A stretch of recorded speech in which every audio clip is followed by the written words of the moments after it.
Ketika Bandara Kuala Namu di Sumatera Utara sekarang menjadi dikelola manajemennya oleh India, maka banyak di benak masyarakat muncul komen, sudah ngutang bangunnya pas jadi dikelola asing. Sebegitu tidak ada kemampuannya kah dalam membangun dan mengelola bandara? Apakah dulunya nggak mikir bahwa membangun itu harus ada yang mengelola? Yang buat untung usaha itu bukan membangunnya, tapi kelolaannya. Bener kan ya? Juga langsung terbayang 3 bandara lain yang dibangun namun sepi, yaitu Bandara Kertajati, Bandara Purbalingga, dan Bandara Jogja, YIA, yang jangan-jangan bakal dikelola asing juga. Sebenarnya ada sih alasan kronis, yaitu efek pandemi yang berkepanjangan sehingga bandaranya merugi. Ya tidak bisa dipersalahkan juga komentar pejabat seperti itu. Komen tadi membuat masyarakat makin membayangkan proyek lain, KRL yang belum selesai, kereta cepat yang penuh kontroversi, dan banyak lagi membangun infrastruktur jalanan menjadi propaganda kesuksesan membangun hanya etalase politik tidak produktif. Jadi ikut terbayang-bayang itu semua. Semua infrastruktur itu tidak salah. Sungguh, membangun itu tidak pernah salah. Semua itu ada manfaatnya. Sungguh. Namun, ketika hasilnya tidak maksimal, tidak ada yang mengelola, dan memberatkan, baik secara bisnis karena lama balik investasinya, juga berat karena beban hutang cara membangunnya, maka kita harus menemukan solusi. Walau agak ngocol memberikan solusinya, bikin kuping panas, namun tetap kita harus memberi solusi. Sungguh, kalau kita detailkan, kita New Mind ini sangat mendukung pembangunan infrastruktur. Yang membedakan dari sisi pandang New Mind adalah membangunnya kaum New Mind adalah caranya yang berbeda dengan Old Mind. Bukan tujuan yang berbeda, sama tujuannya. Sekali lagi, caranya. Cara berhutang, pakai teknologi asing, pakai uang asing,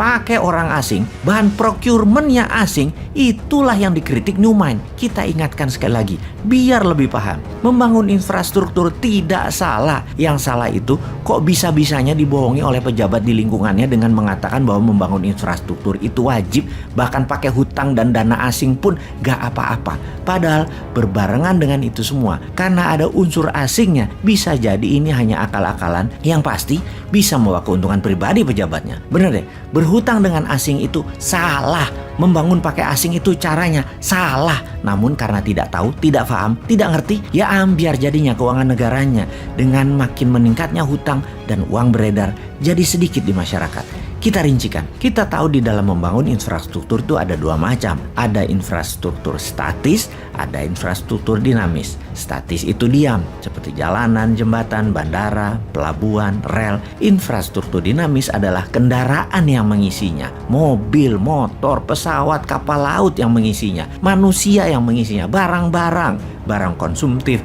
barang produktif, apa aja. Semuanya barang itu adalah yang disebut pengisi infrastruktur statis. Entah bagaimana kok ditelan mentah-mentah dengan pemahaman bahwa negara Tiongkok membangun infrastruktur jalanan dan lain sebagainya sebagai landasan kemajuan negara Tiongkok. Maka jawabannya adalah salah, nggak sepotong begitu melihatnya. Yang dibangun Tiongkok bukan infrastruktur statis saja, tapi plus infrastruktur dinamis. Jadi jalanan dibangun ya isinya yang berupa mobil, truk, bus, motor, semua jadi paket, dimodali, dibuat, diproduksi dalam negeri juga berbarengan, bahkan isi truknya, isi busnya jadi satu paket juga, yaitu manusia dan barang produksi dan barang kebutuhan pokok yang semuanya merupakan produk dalam negeri untuk memenuhi kebutuhan domestik dan ekspor. Pendanaannya bukan hanya infrastruktur statis, tapi juga dinamis berserta isinya. Itu kuncinya.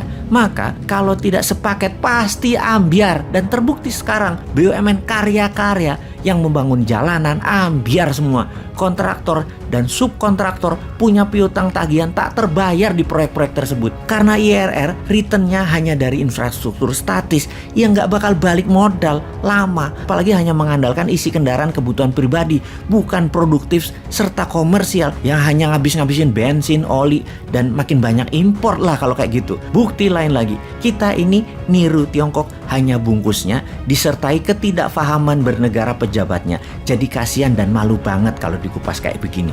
Apalagi kalau ada masalah, maka menterinya yang dipanggil, pejabat tertinggi melimpahkan 100% ke menterinya. Jadi kalau salah menterinya, kalau benar pemimpinnya. Sempurna idenya dan sempurna pasukan buzzer yang melindunginya dengan berita yang selalu positif. Di sisi New Mind, kita bukan memberikan informasi negatif. Benar kita nyinyir, tapi kita selalu memberikan solusi alternatifnya. Kita kuatkan bukti menunjang data kita. Amerika di tahun tahun 1933 juga membangun infrastruktur jalanan.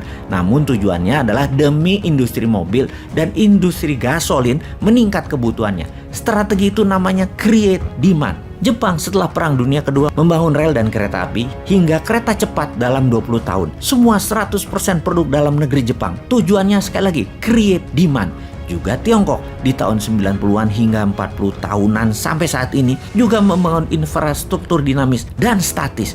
Juga untuk satu hal, create demand. Sementara kalau hanya infrastruktur statis yang dibangun itu bukan create demand, tapi create supply. Yang punya demand, yang punya kebutuhan siapa? Ya pabrik Tiongkok yang perlu. Mereka memastikan bahwa produknya bisa sampai ke ujung desa-desa di seluruh wilayah. Yang tidak paham mengelola ekonomi dan membangun infrastruktur statisnya manut. Yang sesungguhnya create demand produk Tiongkok dengan disediakan infrastruktur statis di provinsi-provinsi lain di luar mainland Tiongkok. Sahabat, mudah-mudahan pada nggak paham ya dengan informasi kali ini. Teruslah rebahan, teruslah menjadi masalah dan beban APBN, dan teruslah mengeluh.